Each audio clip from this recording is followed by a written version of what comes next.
안녕하세요. 사양쌤이에요.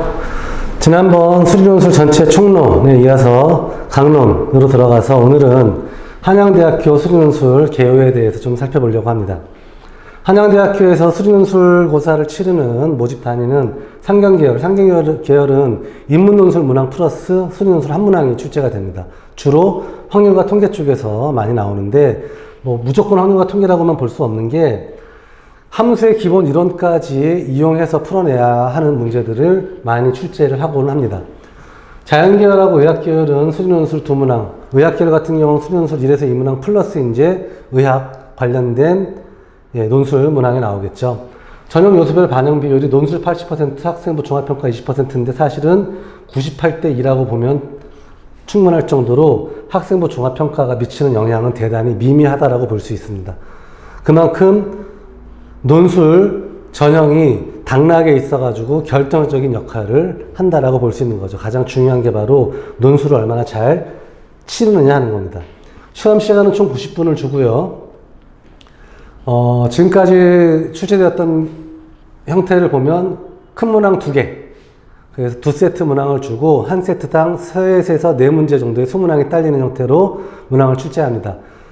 서강대학교라든지 아니면 경희대처럼 제시문이 길지 않고 짤막한 제시문을 통해서 여러분들이 문제를 푸는데 쓸 수 있는 것들을 주지 않습니다. 자료를 주는 게 아니라 간단하게 교과서의 특정한 정리들, 이 정리를 써서 풀 수 있어 라는 정도로만 제시문을 제시를 하고 그걸 통해서 문제를 한번 풀어보세요 라고 이야기를 하고 있는 겁니다. 여러분들이 나중에 한양대학교 홈페이지에 들어가서 확인해 봐야 될 것은 출제 범위인데요. 관건은 이거죠. 당연히 수학 1, 수학 2, 그 다음에 확률과 통계 미적분은 다 출제 범위 들어갈 겁니다. 기본적으로. 근데 이제 기하가 포함되냐, 안 되냐를 여러분들이 나중에 확인을 좀 하실 필요는 있을 거예요. 왜냐하면 작년 한 해에 한해서 작년 한 해에는 기하가 직업 선택 과목이었습니다. 근데 올해는 일반 선택 과목으로 들어왔고 수능 선택 과목에도 포함됐기 때문에 실제로 기하를 논술 출제 범위에 집어넣을지 안 넣을지는 아직 미정인 것 같아요. 그래서 나중에 입시 요강이 완벽하게 발표가 되었을 때 홈페이지에서 다시 한번 확인을 해보시기 바랍니다. 자, 그러면 실질적으로 어떤 형태의 문제들이 나오는가? 제시문은 이렇게 좀 간단하게 나옵니다. 첫 번째 것은 사이값의 정리이죠. 말이 정리이지 제가 총론에서 이야기했듯이 연역적인 사유의 구성 원소 세 가지는 정의와 공리와 정리입니다. 정의는 우리가 사용하려고 하는 수학적 용어에 대한 설명들이고 공리는 증명 없이 받아들일 수 있는 선언적 진리 시스템이라고 이야기했습니다.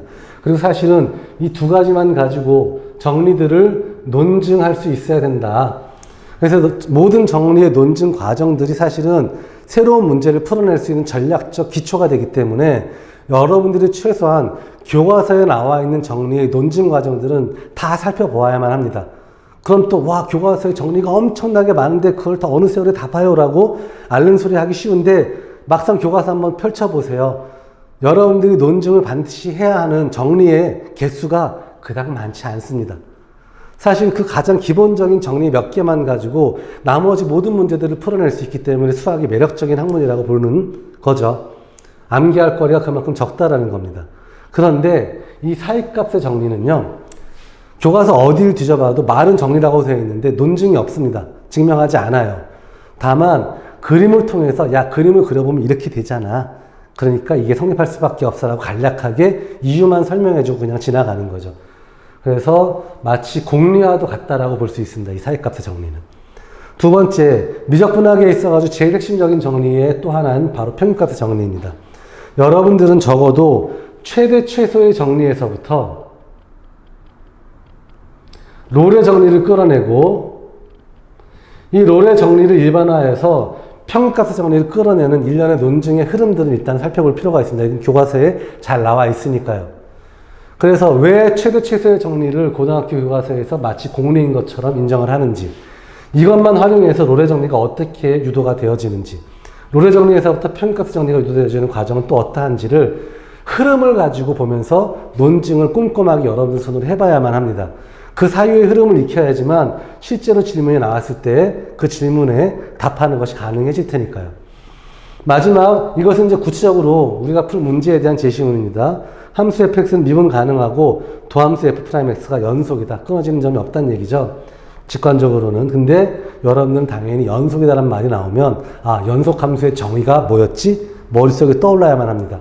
함수값이 존재하고 극한값이 존재하고 역시 극한값이 존재한다는 것은 좌극한값과 우극한값이 일치한다는 이야기이고 그 다음 함수값과 극한값이 서로 같은 값일 때 우리는 주어진 함수가 연속이다라고 이야기할 수 있다. 이 정의 방법 떠올라야 되고 만약에 구체적인 함수를 하나 특정해 준 다음에 이 함수가 이러한 특정한 점에서 연속임을 증명해 주세요라고 요구했을 때 그 증명 과정들을 여러분들 문장으로 써낼 줄 알아야만 하는 겁니다. 그래야지만 아 연속이라는 말을 내가 정확하게 이해했어라고 이야기할 수 있는 거죠. 그냥 단순하게 그래프 그렸을 때 끊어지는 점이 없으면 연속이야 라고만 기억하는 건 실질적으로 문제를 풀어내는데 아무런 도움을 주지 않는다는 거죠. 자, 다음으로 0에서 함수값은 0이고 1에서 함수값은 1이야 라고 주는 겁니다. 이러한 함수에 대해서 뭘 물어보고 있을까요? 함수 fx가 제시문 다의 조건을 만족시키면 f'c분의 1 더하기 f'c2분의 1은 2이고 c1보다는 c2가 더 크고 두 값이 모두 0과 1 사이에 놓이는 그러한 실수 c1, c2가 존재함을 증명해 주세요. 역시 논술 답죠. 논술 문제는 풀어서 답을 내라는 질문은 잘 안 합니다. 보여라, 증명하라, 논증하라. 이게 이제 보편적인 질문의 형태가 되는 거죠. 그러면 실제로 한양대학교에서 발표한 예시답안이라든지 인터넷 논술 강의를 하시는 다른 선생님들의 강의 답안들을 좀 살펴보면 대부분 다 이렇게 출발을 합니다. 제시문에 의해서 F0는 0이고 F의 1은 1이라고 했으므로 그리고 0, 1에서 이 함수 fx는 연속이라고 했기 때문에 사이값의 정리에 의해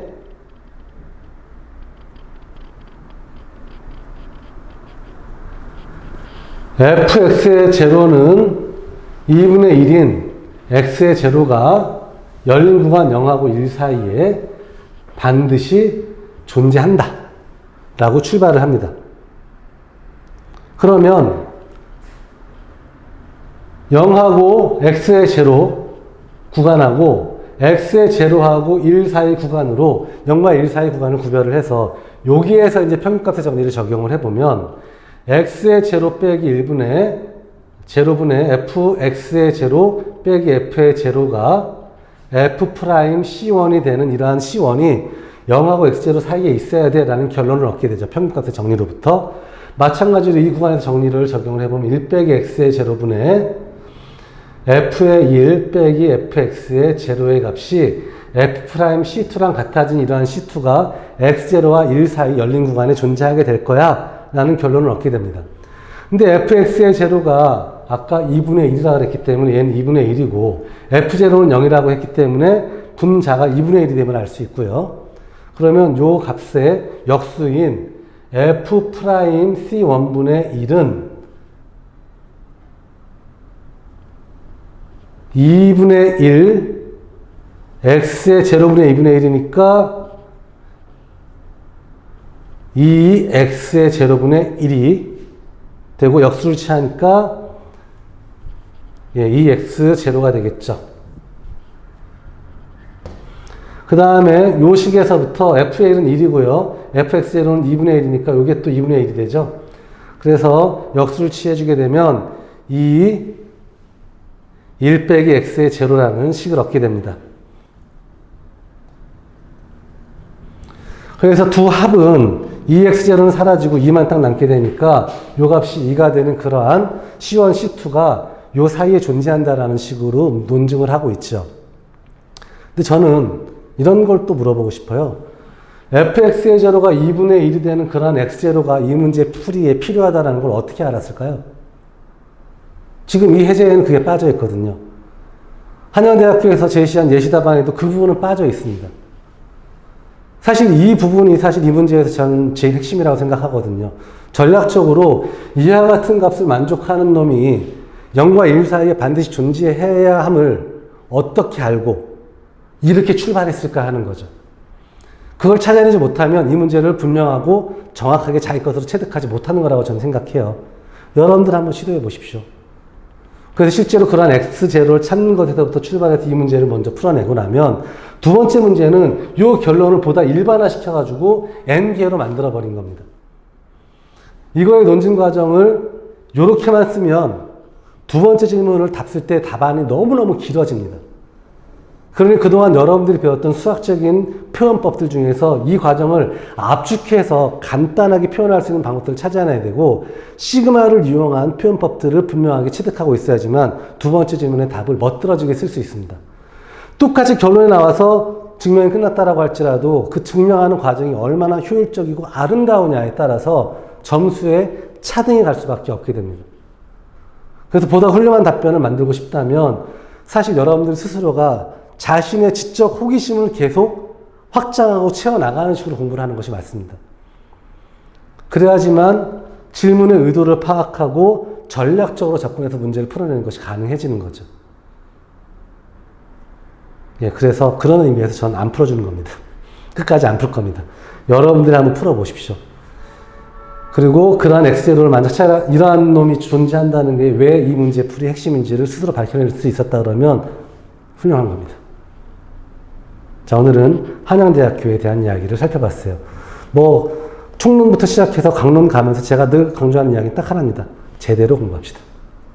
수학을 연역적인 문법, 그 다음에 수학적 언어를 활용하는 법 제대로 공부해 나가길 바랍니다. 오늘 여기까지 하도록 하죠.